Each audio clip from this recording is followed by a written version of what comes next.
একদিকে যেমন আলু ব্যবসায়ী সমিতির ধর্মঘট উঠলো, তেমন অন্যদিকে আলুর সংকটে ফের বৈঠক নবান্নেও।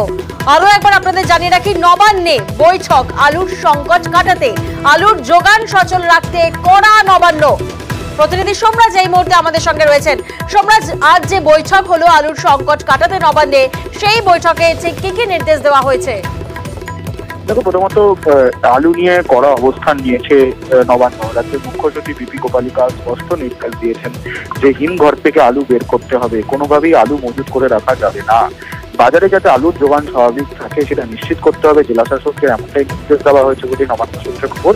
পাশাপাশি আজকে রাজ্যের কৃষি সচিব তিনিও বিভিন্ন জেলার এগ্রিকালচার মার্কেটিং অফিসারদের সঙ্গে বৈঠক করেন।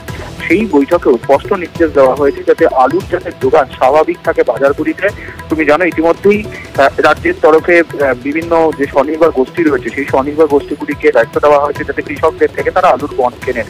সেই পদক্ষেপের পাশাপাশিও ইতিমধ্যেই নবান্নের তরফে নির্দেশ দেওয়া হয়েছে জেলা শাসকদের যাতে বাজারে আলুর যোগান স্বাভাবিক থাকে, এবং নবান্নের তরফে দাবিও করা হচ্ছে যে কলকাতা সহ বিভিন্ন জেলায় আলু আজকে আলুর যোগান অনেকটাই হয়েছে এবং বাজারে আলু সরবরাহ স্বাভাবিক থাকবে আগামীকাল থেকে, সেটাও জানানো হচ্ছে নবান্নের তরফে। সব মিলিয়ে মুখ্য সচিবের